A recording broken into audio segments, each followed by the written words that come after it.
There is a high level of the aldosterone inside the body. Means patient is suffering from hyperaldosteronism. What can be the most probable symptoms? I have told you and you have studied that the aldosterone purpose or its main function is to increase the sodium water retention. Now from that you can conclude that what can be the most prominent symptoms of the patient suffering from hyperaldosteronism.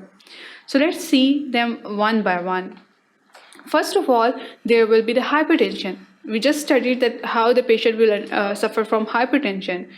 Aldosterone, when angiotensin 2, there is a high level of angiotensin 2 or there is the over secretion of the hormone due to the adenoma. This will lead to the sodium water retention and will cause the hypertension. The second symptoms that can be seen in such patient is the edema. Now, what is edema? Edema is basically the accumulation of the fluid inside the body. Now, this accumulation of the fluid in the body, we are saying that the aldosterone is going to cause sodium and water retention. Sodium is being retained. Sodium level is increasing inside the body. Along with that, the water is increasing in the body. That will lead to the increase in the interstitial fluid. The level of the interstitial fluid will rise, so the patient may suffer from the edema. That is the reason the patient who is mostly suffering from the hypertension also suffer from the edema. Then hypokalemia. When we were talking about the pathophysiology of the hyperaldosteronism, I told you that along with the sodium, there is the exchange of the potassium as well. Now, because of this exchange, the patient will suffer with the hypokalemia, and these changes in the potassium level can also be seen on the ECG. Then there can be alkalosis. Now, this alkalosis, basically the alkalinity will increase inside the body. That is due to the high level of the bicarbonate. Now, along with the sodium and potassium, the bicarbonate level or its exchange is also disturbed. So the patient will also suffer from the alkalosis.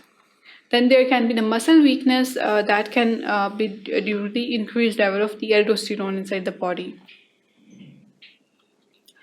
Abdominal distension can be seen. Now, obviously, when the patient is suffering from edema, the abdomen is accumulated with the fluid. So there can be the abdominal distension with the aldosteronism. Periodic muscle weakness. Now, there can be the muscle weakness, and this muscle weakness can be due to the disturbance in the nerve conduction, maybe, and that is causing the tetany as well. Now, the polyuria can be seen. The kidneys undergoing hyperperfusion. The kidney functions are being affected. That will then lead to the symptoms of the polyuria. Tetany, tetany is a condition that is related to the seizures. In seizures, this condition happens, and it is because of the changes in the nerve conduction, changes in the muscle nerve conduction. So whenever the patient will suffer from the hyperaldosteronism, there will be the muscle weakness, and the tetany will be a symptom as well. Then there will be the ECG changes. Obviously, the patient is suffering from hypertension, and that will appear in the ECG in the form of arrhythmia. The ECG, the most prominent change in the ECG can be arrhythmia.